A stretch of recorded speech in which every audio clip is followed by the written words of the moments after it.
motorcycle road racing is a dangerous game. You make one mistake and it could be your last.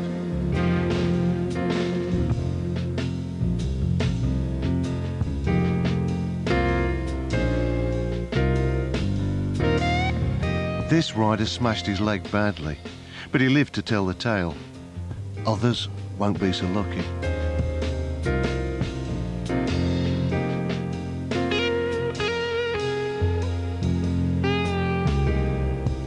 Every year in May, a small island off the British coast abandons its conservatism to play host to an alien tribe. Tens of thousands of bikers from all over the world invade the island. The Isle of Man TT races have begun.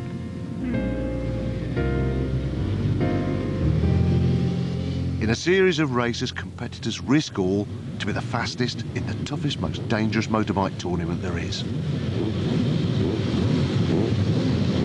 A lot of people will get injured in the next fortnight. Some competitors, some fans. A few will die. It happens every year.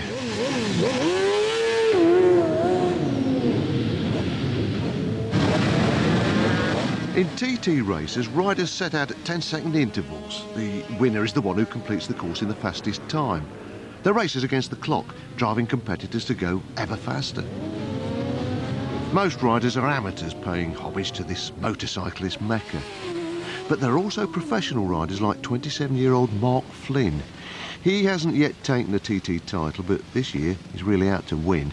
Mark's riding 3 bikes for Suzuki. One of them a new and, for him, a relatively unknown superbike. It's the biggest challenge in the road racing world, really. Because you've got 37 miles of... You've got wet, you've got dry, you've got fog, you've got corners, you've got hills, you've got bumps, you've got everything. And I'd like to win it. That's another thing. It's just my main event for the year. The key to success is to use your head, really. If things aren't going right, you've got to get them sorted rather than carry on. Because anything can go wrong around here.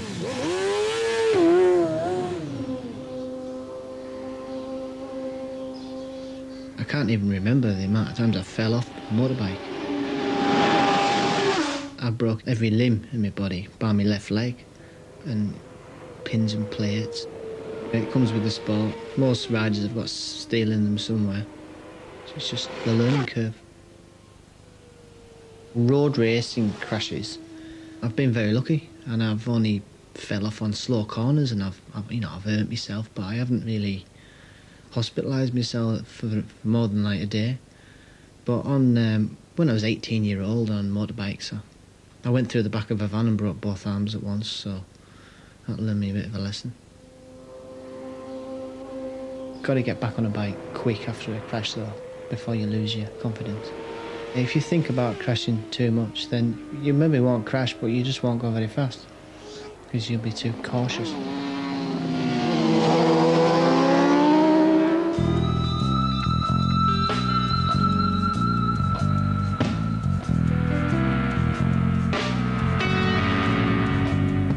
In between races, all comers are free to try their luck on the TT course, which, unlike conventional races, follows the open road.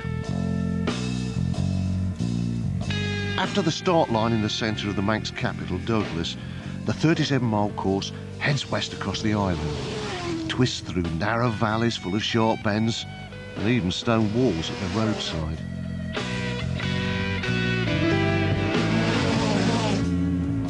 This section has claimed scores of lives over the years.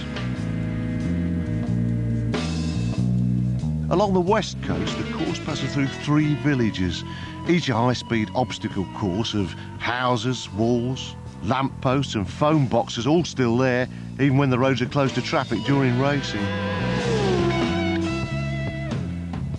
The TT is now excluded from the World Grand Prix Championships. It's just too dangerous. Midway round the course is Balak Bridge, a fast chicane with a jump in the middle. Several people have died at the bridge. The track then heads steeply uphill onto the open section known as the mountain. Here the surface is smoother, though there are black spots like Brandywell where many riders have been killed. This bike is now doing 155 miles an hour, and anyone who dares can go up to 180 or more on the mountain, but what happens at these speeds if you suddenly hit fog and rain? Even the smallest error of judgment can spell disaster.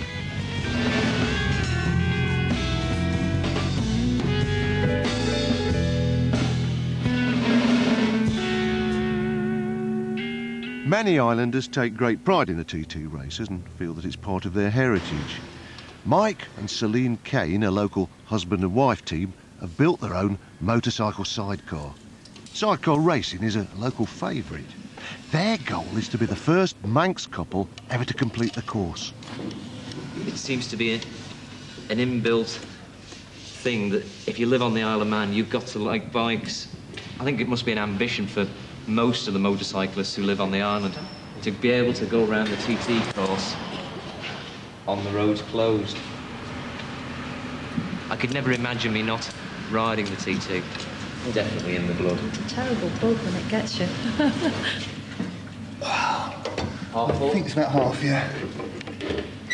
Well, with Michael always testing, when he first started driving, we had to go to Derby to test quite a lot. And of course, you always need somebody to sit in, even just to go up and down the runway. And the faster he went, the better I liked it. So I said, yeah, I really do need to have a licence to do this properly, don't I? And he said, yes. I said, fine, let's get started. And that was it.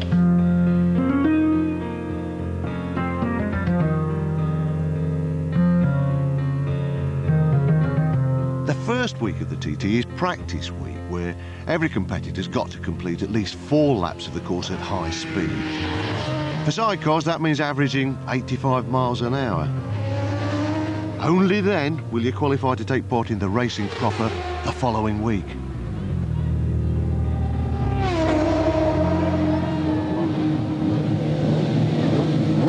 Wade Boyd comes to the TT every year, all the way from San Francisco. He'll ride anything he can beg, borrow or steal, just for the hell of it. He's just acquired and decorated a rather dodgy second-hand sidecar rig. Wade's pretty confident about achieving his goal of just getting to race, though he hasn't tried his new rig out yet. Yeah, I'm pretty sure I'll qualify. I usually don't have a problem with that. This is new. These first 2 laps, I'm sure will be a little on the slow side compared to what I should do or whatever, but I got to get used to the equipment. My passenger is Rory O'Connor. He's a buddy of mine from San Francisco, and we've been riding together for a year. It's a good friendship. Yeah, I've known him for a couple of years now. We've raced in the circuits in the U.S., and yeah, we have a good time together. He's a great driver. I totally trust him. I have a lot of fun with him. All right, ready, come on. Go! Hold on.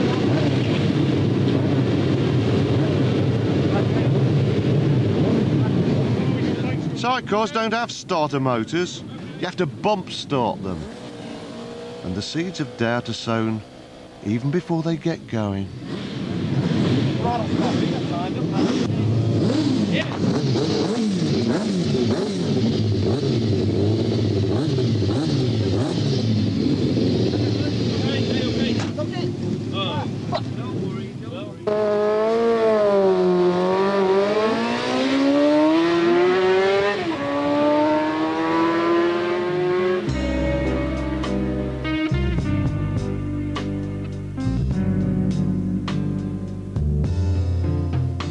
All through practice week, bikers are still streaming onto the island and crowds gather for traditional biker fun.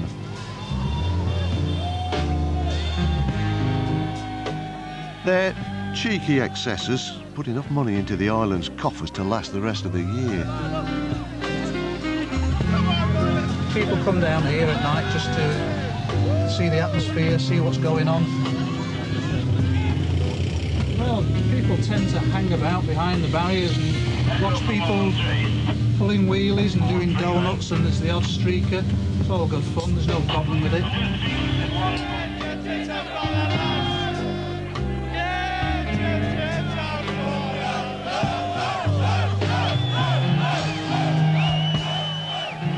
Well, when you consider the number of bikers that we've got, I don't think you can label them as troublesome. It's only the odd one or two. But there are in the region of 14,000 bikes, plus their riders and passengers. When you consider that we're a force of about 213, and you've got all these thousands and thousands of bikers, then it just shows that we have got a good relationship, because if they wanted to, they could run amok and we couldn't control them.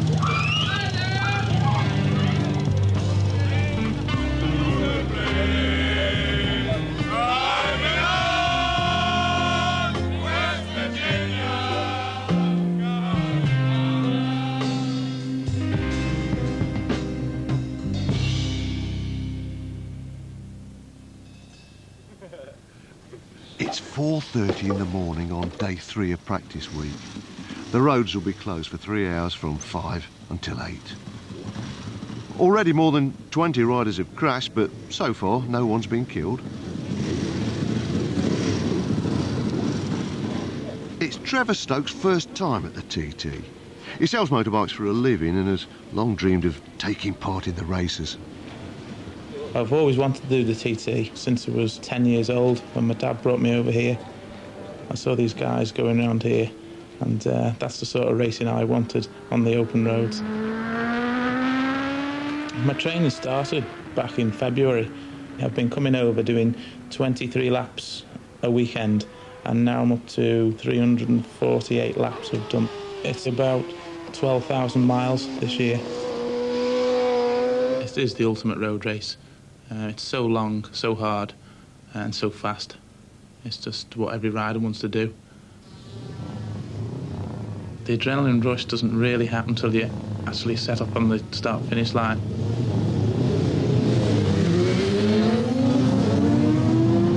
There's nothing that can give you a rush like that. It's probably better than sex.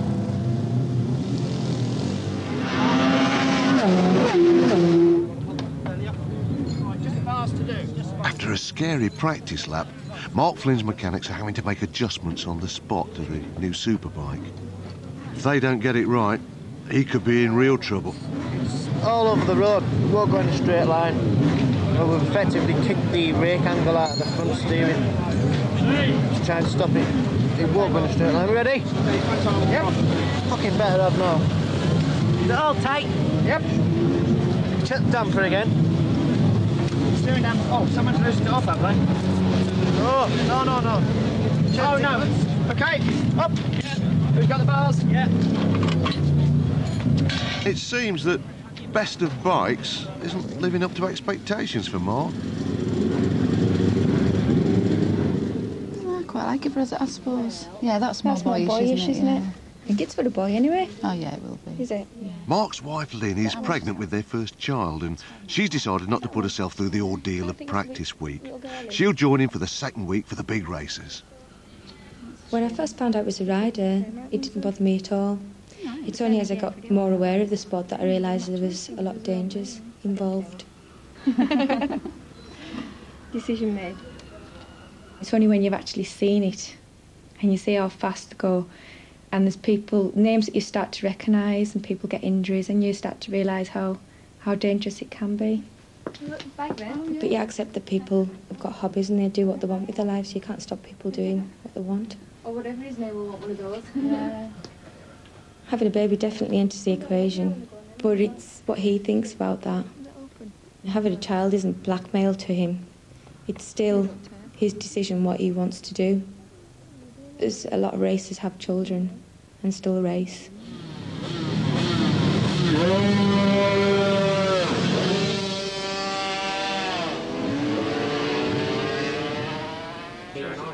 The movements of every rider are monitored by officials in the control tower, and every incident on the course is phoned into them.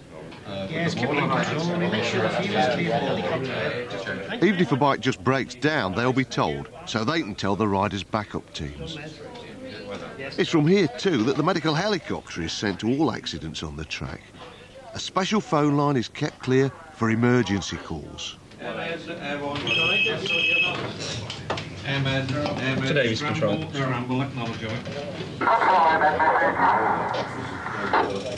Airman Control, pass your message over. Okay, helicopter required.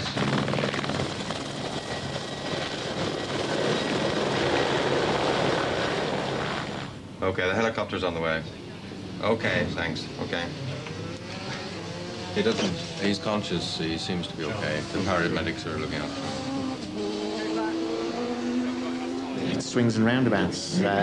We can go for practice sessions with no incidents, and others, it just happens. I mean, the conditions, as you've seen out there, are fairly ideal. The roads are dry, the debris is all being cleared off the road. It's just, a lot of them are newcomers that have been coming off, and it's just an experience, I'm afraid.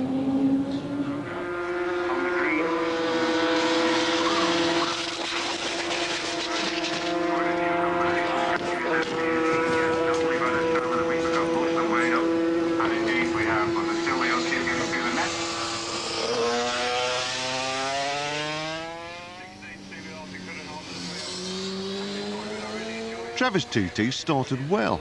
In the early practice laps, he's recorded lap averages of 106 miles an hour, making him the fastest newcomer on the track. But his hopes are dashed, not by a crash, but by mechanical failure. His bike broke down at Balak Bridge. His backup team will be worried until the tow tells him he's okay. Me doing the racing hasn't been easy for me because my dad's a policeman and my mum works at the doctor's.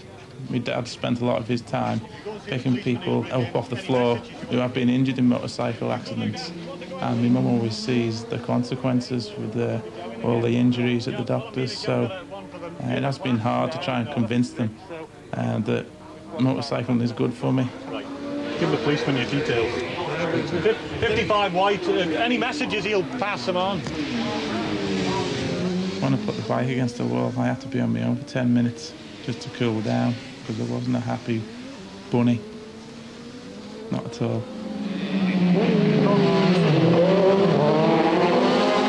Balak Rain has started missing. Got it through to Rencull, it's stopped. It's already stopped once. Got it fired up again, but coming into Balak, it cut out again, so gutted.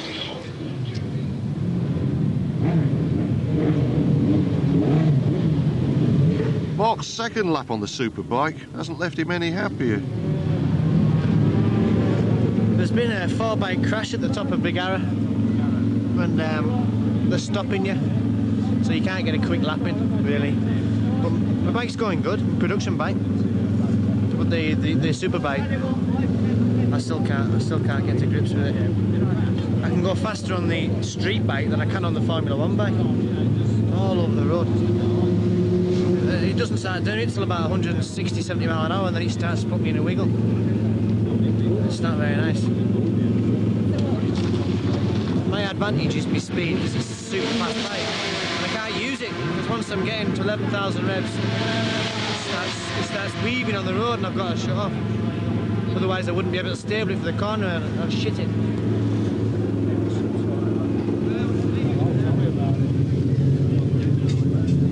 Just one more, Mark, please, with me, son. Thanks very much again. Thanks for your trouble, Mark. Good luck on the race. It's needed. Well, he needs it. We follow him everywhere we can, you know. We look out for him. He doesn't seem too happy at the moment. Don't know what's happened. I said to him, he said he wished he looked then, and he said I could do with it. Whether it's over the bike not suiting him, whether it's too fast for him, or whether he said the bars were shaking a bit, didn't it, the speed.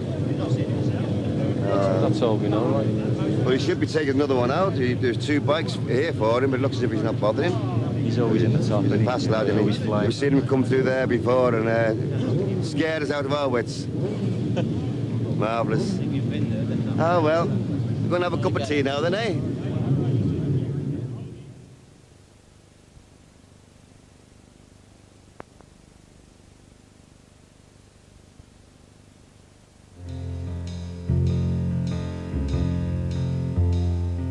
By the 4th day of practice, the helicopter's been called out 16 times to pick up injured riders.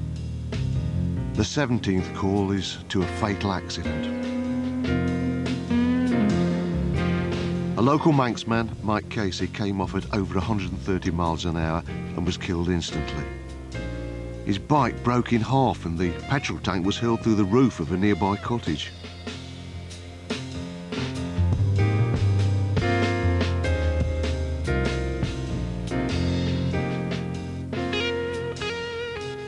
When we come here, we know it can happen to all of us.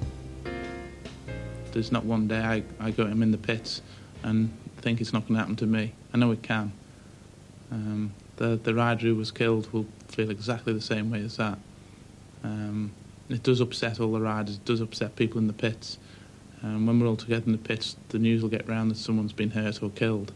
And it will upset us all, but we all know that probably that would be the way to go.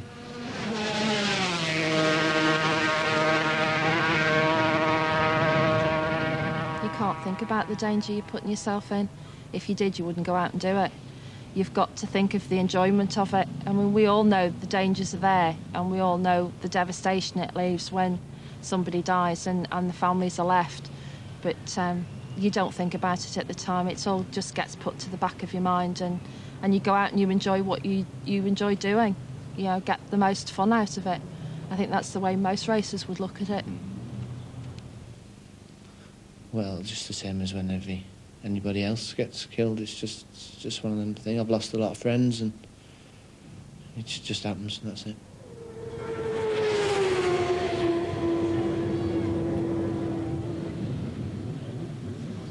Casualties are beginning to mount up. Californian Wade Boyd's TT is turning into a nightmare. Not only is his sidecar playing up, on day 4, he borrowed his friend Joe's bike and crashed it at high speed. He didn't suffer too much, but the bike did. Now it's a question of who pays.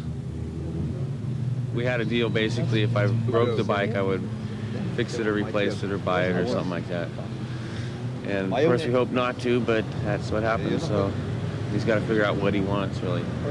One way or another, I'll get it taken care of. I'm on a borrowed schedule this year. I've borrowed everything from everybody to do this. And Joe's just another one. What can I say? But, you know, I'm going to be taking care of him, but at this moment, I couldn't exactly say how or when.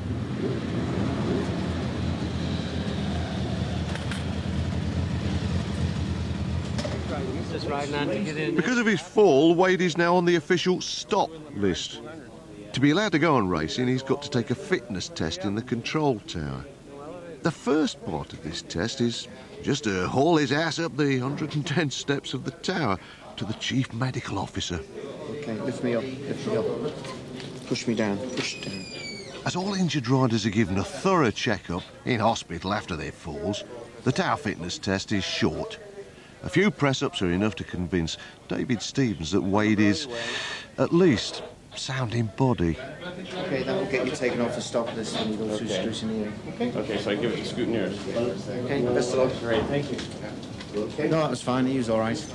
Well, he's limping a little bit, but he doesn't have any swelling anywhere. He's got full range of movement. Everything works. I can't account for his brain, but you know, you never can you?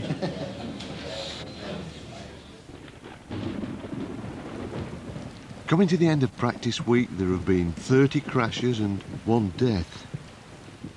Now rain threatens to bring the TT to a halt. This is a big problem for Mark. He qualified easily, averaging 117 miles an hour on the superbike, but he still can't get it to handle properly. They feel softer. Yeah. Put some compression. We're only taking the one bike out tonight in the rain, if the session goes ahead, and just to test if it will pull the top speed, which we think it will, which I think it will. It means we're going to have to do 200 miles an hour in the rain, yeah, tonight, yeah, on that.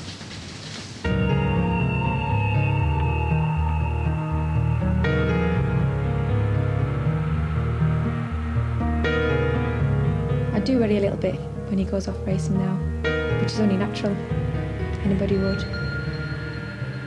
When he's first gone off racing, it's peaceful and quiet for a little while, and then it gets lonely. It's quiet. Usually he's travelling wherever he's going to start with, and then when he's actually practising, I know that he's out on the bike, and I want him to ring me afterwards to let me know that he's okay.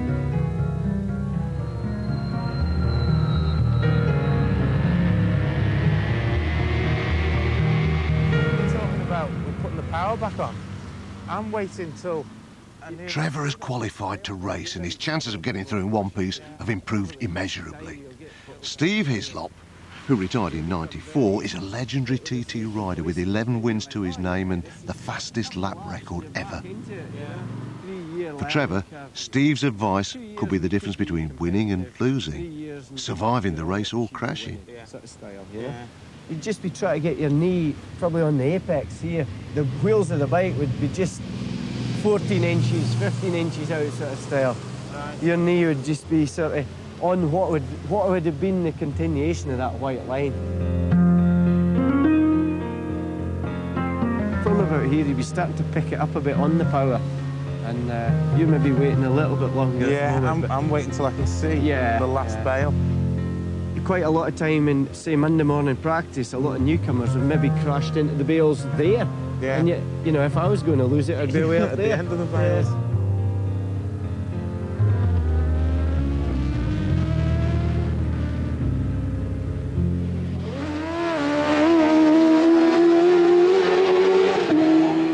It's the last day of practice for the sidecars. Mike and Celine's week has gone well. Celine's confidence is growing, even at the jump at Balak Bridge. They're lapping in about 25 minutes, well within the qualifying time. But Wade and Rory's problems haven't gone away. Their best lap time is over 30 minutes, far too slow. Well, go try to get a cap. Go try to find a cap. Somewhere? Anybody. To make matters worse, their luck is literally evaporating. Just get it on hand. Be right back. Once it got hot, the pressure kicked in, boom. Next thing you know, my face was just completely covered. There are only a few minutes to fix it and get back out on the circuit before the practice session closes. Yeah, that'll fit. We got a few minutes now. Piece of cake. We need another lap. We're gone right now. I'm putting my helmet back on and you calling for Wade. Let's go. Go. Cool. Are we gassed up? Well, no, we haven't gassed up. Get the gas, David.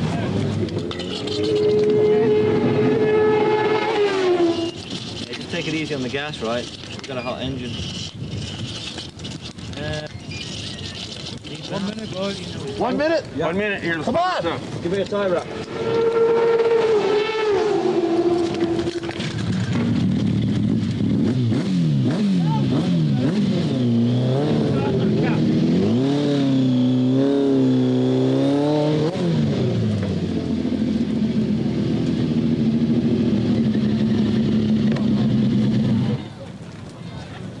God! He says 1 minute and they cut us off. So close. With his last chance to qualify gone, all Wade can do now is to lodge an appeal. But can he persuade the officials to bend the rules for him and let him race?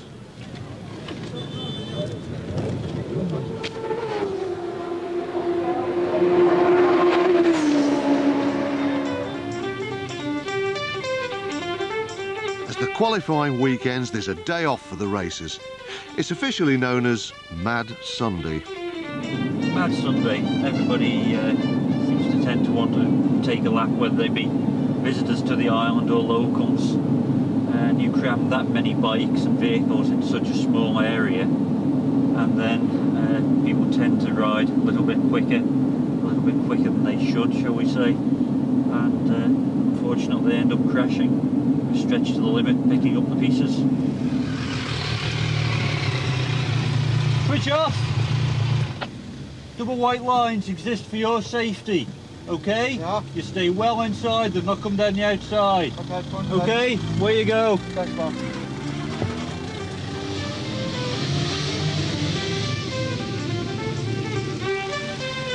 Traditionally, it's the day when all the fans have a go for themselves on the track, but this year there are so many bikers out that gridlock seems inevitable.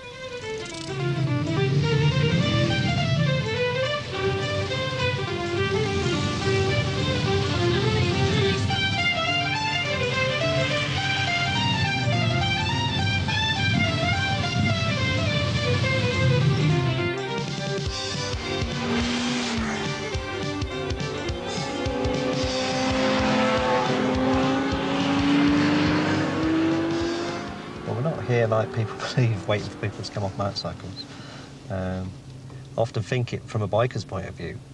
If you're riding past and you see ambulances or ambulance vehicles dotted around the course, that is sort of like vampires waiting for blood. But it's not the case at all. I mean, what we're here for is to provide a fast response and provide pre-hospital care treatment. But you can see today, it's a perfect day. It's lovely, the road surface is dry, but it's not a closed road. You've still got the traffic coming towards you and the traffic following you. Problem is that some of them do ride where they don't expect the unexpected. Someone who's cutting a corner or taking a racing line, such as this bend here, and someone doing the same coming from the other direction, and they're going to hit head on.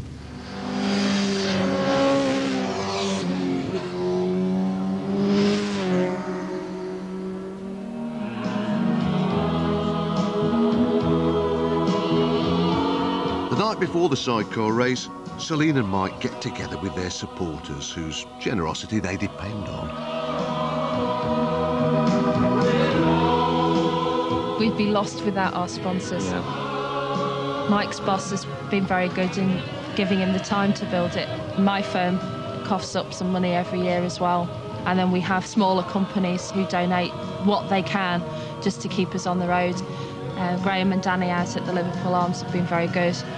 They bought us the new engine for this year, and they've helped us with fundraising out at the pub as well. A friend of us slipped us a cheque last week for £10, just a little bit towards fuel, and every little bit helps.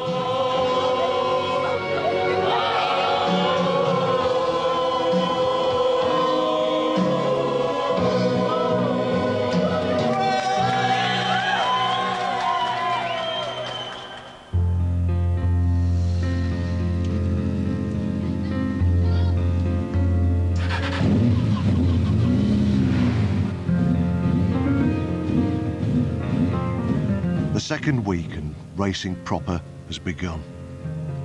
With the practices behind them, now it's time to go for it flat out. For Mike and Celine, this is the day. Their race has already been delayed twice by bad weather.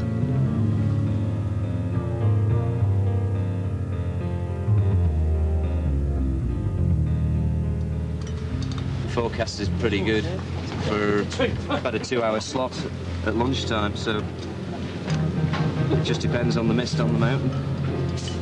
There are also a lot of damp patches under the trees and the surface water in the veranda area. So at the last minute, Mike's dilemma is whether to use wet or dry tyres. Go for it. Just change it. Change it.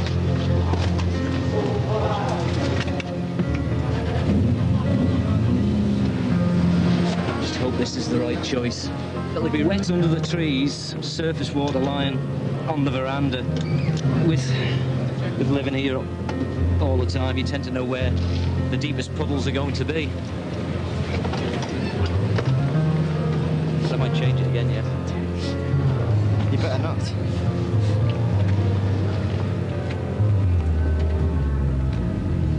I had to put in an appeal because we didn't actually qualify because of that water cap problem. The car's going fast enough. You know, I wrote it down. It's fast enough. My times are good enough, but I didn't officially do the time, so it's down to a decision of the jury or whatever, which is like 5 people. So hopefully they're out of their meeting or whatever they're doing. And came up with a good decision with a yes. So we're looking for him. So you're going to go in there now? Yeah. Yeah.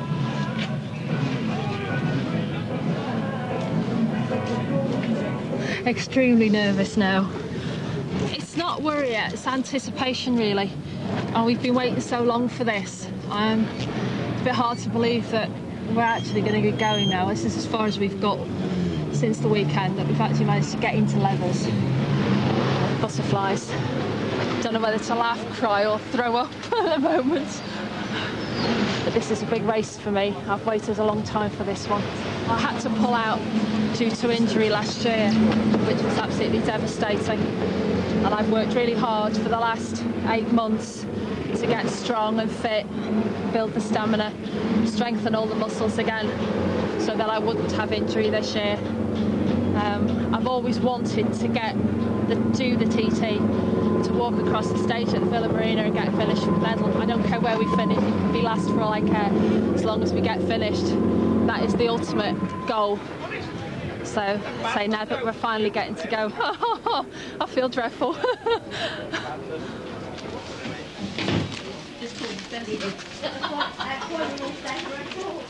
Okay, Wade, now you've got an application in here to ride in the sidecar race. And as you know, I've gone through the qualify what is required by the regulations, and you know the regulation what as I do, you've got to have lapped under the time. Your best lap is over 30 minutes. I cannot let you start on that, Wade. I'm very sorry, but the rules are there for the very best of intentions, so I can't bend the rule that far, and neither can anybody else. You know, they love their rules. You know, that's why we left these countries 200 years ago. You know, we have rules too, and we're trying to catch up.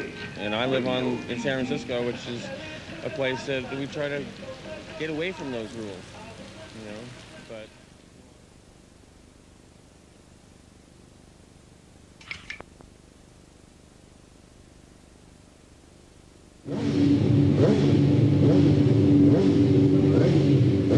Hopefully, if they don't notice it on the start line, I've got my back heat, my pipe, essentials in case we stop. I've got 10 quid in there so we can have a few beers if we happen to stop at a pub. I've got Slane's essential, the lipstick, but it might stop me from going out with it, so I'm hiding it at the moment.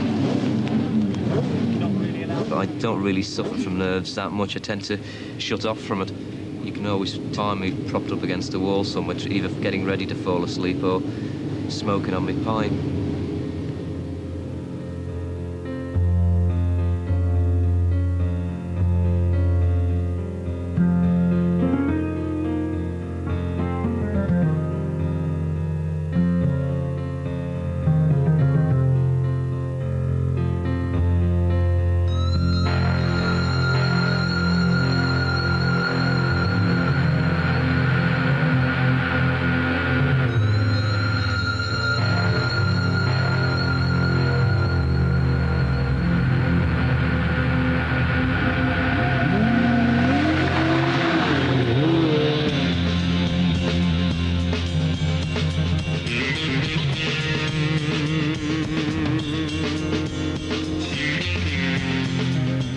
Really think of an awful lot. Going over Cronkavody Straight, I was thinking, now what can I think about now? Because there really isn't much to think about in between the corners. All sorts of things popping in and out of your mind, like, you know, what you fancy to eat when you get back, and is the pork roast van still going to be behind the grandstand, and is it going to be open? Little things just pop in and out. It's only when I can feel like changing gear and I think, oh, right, better see where we are or where we're up to. And I just pop a little look up just to see and then start getting myself ready for whichever corner we're coming to.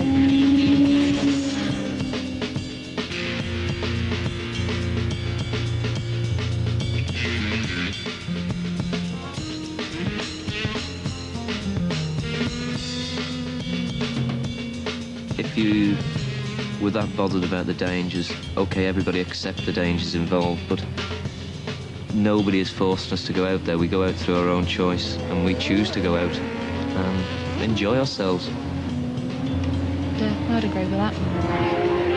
If ever I go, I'd like to go doing something I enjoy, and racing is what I enjoy. You're gonna go, you're gonna go.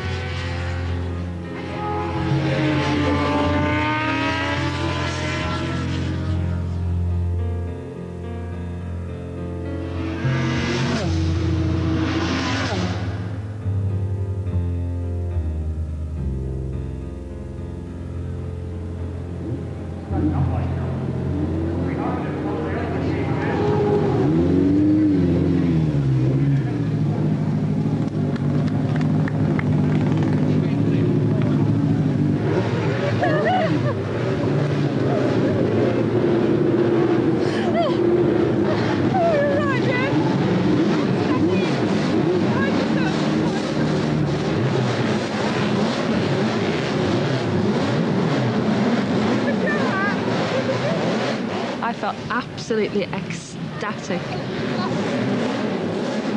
It's a feeling I just never thought I would ever experience. when we came down from Signpost on the last lap, our local policeman was stood with the marshals on the corner, and he'd watched us going around every lap, and every lap there was a thumbs up. But on the last time, he was going like this. He was jumping up and down, and everybody that was around that section, all the public, they were all cheering and clapping and waving. And I just thought, I just don't believe this. People are actually glad we've made it. And I'm afraid I started crying by that point. And I cried all the way across the line. But it was absolutely fantastic experience. Well done, you. Mike and Celine finished in 44th position, but they did become the first Manx husband and wife team ever to make it to the checkered flag. Well done.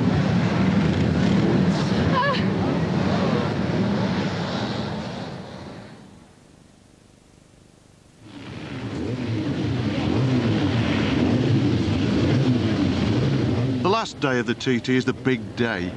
It starts with a production race where riders use ordinary road bikes. Both Mark and Trevor have qualified for the race. I'm a little bit, but a bit more than what I would like, but after about 3 or 4 miles I'll know I'm alright or I'm not. So I'm normally okay until they play that national anthem, and then I get a bit, ooh. But I'm alright now, but when they play that, if the bike is good, we'll do alright. But if it's not, then I'll have to treat this race as a practice for the senior. Because you can't afford to ride a bike that doesn't handle properly around here. But we'll get it right. I'm still trying to keep in my head what Steve said to me, just don't worry about it and ride as if you were riding on the road on a normal day, and you'll go quicker doing it that way. So I'm just trying to keep like that at the moment. But the nerves are still coming through.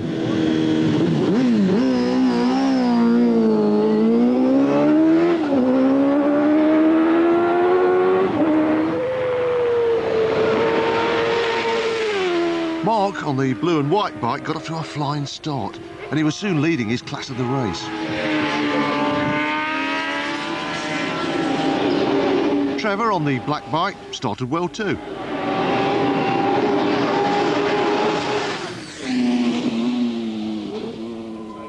His first laps were quick and he felt he was in with a chance.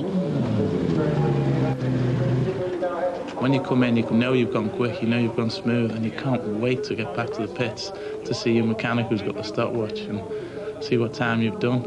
But sometimes it's strange, you think you've gone quick and you haven't, and sometimes you'll like take it easy and you've gone a lot quicker.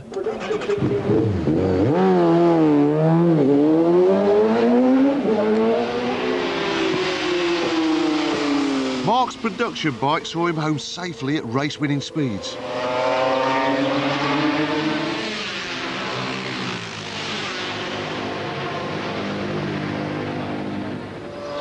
In the last lap, Trevor suddenly got into trouble. His gearbox began to break up, but he remembered Steve Hislop's advice, kept cool, and managed to finish in 49th place. Steve Hislop's just been a god. He's helped me so much.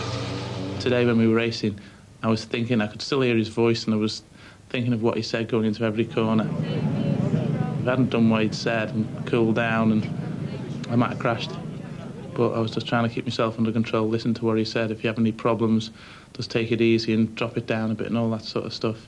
And that's probably what made me get the finish in the end.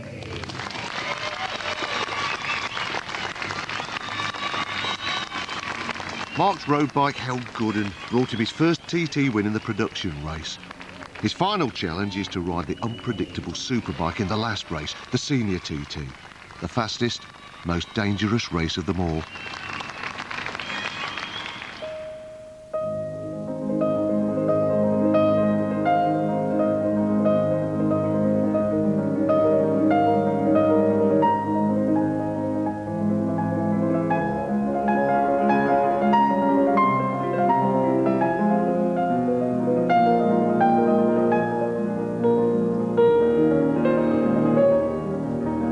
The worst thing that can go through your mind is obviously crashing, but once them little flickered thoughts go out your mind, it's just you want to get out and have a good time.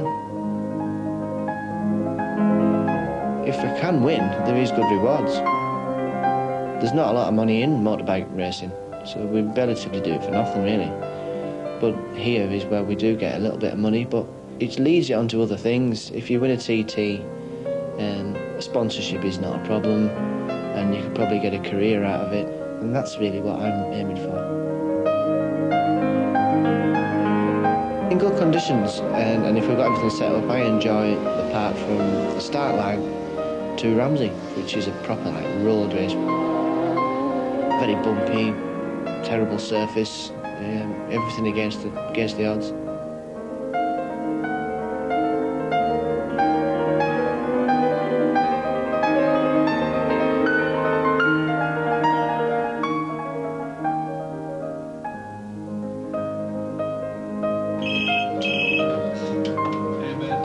Today's control.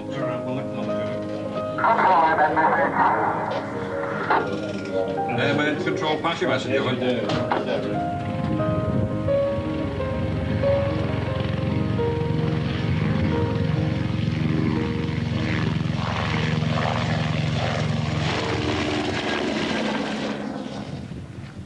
Mark Flynn came off at Black Dub. He was knocked out. He recovered consciousness in the aircraft, and he's now in Nobles Hospital, but we don't know the nature of any other injuries at this stage.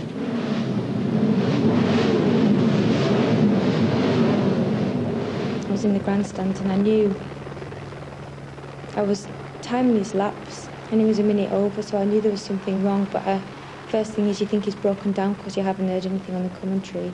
I said to his dad, it was sat next to me, he's laid back. So his dad disappeared to find out. But it was awful.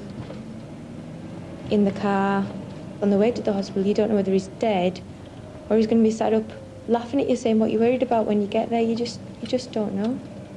You really don't know. And that's the worst bit. But when we got there, the casualty department are absolutely brilliant. They let you see him straight away so you know he's still alive, but they don't give you any false... They don't say he's going to be all right because they haven't had time to check him out. And it was horrible seeing him there with his leathers cut open. But I could see he was still breathing, still alive, and it's weird that the way that you kind of go a bit numb and you handle it.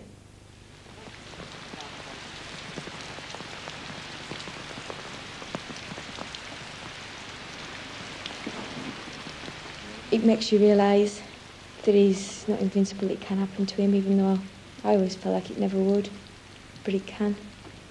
And whether he'll feel the same, or like all these other races you see, they just get back on. I don't know. I don't know how he's going to feel. It is, I suppose, in a way, a warning. It can happen. It can happen to anybody.